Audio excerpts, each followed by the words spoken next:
আমাদের জীবনে কিছু প্রিয়জন তো থাকেই না, যাদের ওপর আমরা নির্ভর করতে পারি বা যারা আমাদের ওপর নির্ভর করতে পারে। তাদের জন্য সব কিছু করা যায় বলুন।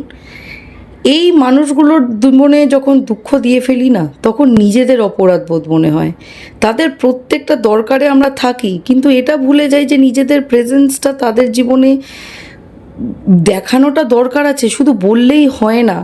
সেই রকম প্রেজেন্স তাদেরকে ফিল করানোর দিন এই ভোরবেলাটি ছিল। আমরা কলকাতা থেকে রওনা দিয়েছিলাম বহরমপুরে, 208 কিলোমিটার পাড়ি দিয়েছিলাম। নিউ আলিপুর থেকে ট্রাভেল করা চালু করেছিলাম। নিউ আলিপুর আমার বাড়ি, এবং ভোরবেলা 4:30টার মধ্যে আমরা রওনা দিয়ে দিই। গড়িয়া থেকে, নিউ আলিপুর হয়ে গড়িয়া থেকে এয়ারপোর্ট থেকে যখন বাঁ দিকে টার্নটা নিলাম, বেলেঘাটা এক্সপ্রেস ওয়ে চলে এলো। তারপরেই ডান দিকে যেতে কল্যাণী এক্সপ্রেসওয়ে। এই কল্যাণী এক্সপ্রেস ওয়ের জন্য অনেক সময় বেঁচে যায় কলকাতা থেকে নর্থের দিকে যেতে গেলে। ক্যাম্পা মোড় থেকে ডান দিকের টার্ন নিতেই বড়জাগলি নদিয়ার, তারপরে বাঁদিকে NH-12। এটাও একটা বিশাল বড় মানে জয়েন্ট বলা যেতে পারে, যেটা আমাদের বকখালি এবং ফারাক্কাকে জয়েন করছে। তারপর চাকদা, রানাঘাট, শান্তিপুর হয়ে কৃষ্ণনগর। কৃষ্ণনগরে তো নামতেই হতো, কারণ এখানকার ফেমাস সরপুরিয়া কে না জানে। তো সেই সরপুরিয়া খাওয়া থেকে নিজেকেও বঞ্চিত করলাম না, এবং বাড়ির লোকদেরকেও বঞ্চিত করলাম না।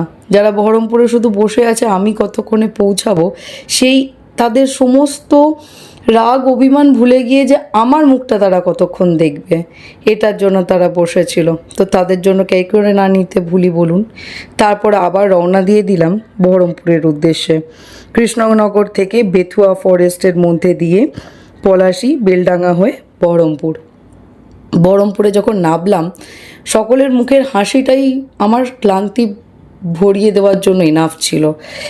ওখানে গিয়ে জাতিটা দেখলাম ব্যাপক, কোনো ইলেকট্রিক ছাড়াই কীরকম মিক্সি গ্রাইন্ডারের কাজ করে এই জাতি, শুনে অবাকও হলাম। এই ডেকোরেশনটা আমরা ওখানে গিয়েই করি।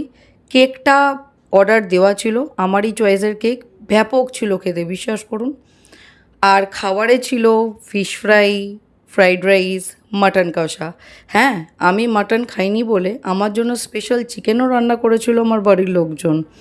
পেট ভরে খেয়ে মিষ্টি, উফ, যা যা মিষ্টি ছিল কি বলবো। কমলাভোগ থেকে মাখা সন্দেশ, কোনটা ছাড়বো আর কোনটা ধরবো, প্রচুর খেয়েছিলাম। সবশেষে একটা কথাই বলতে পারি, কষ্ট করে যাওয়া থেকে ডেকোরেশন, কেক, খাওয়া, সব কিছু শেষে একটা কথা বলতে পারি, যাদের দুঃখ দিয়েছিলাম তাদের মুখে হাসি তো ফোটাতে পেরেছি। আপনারাও করবেন, কিন্তু দুঃখ দিয়ে ভুলে যাবেন না।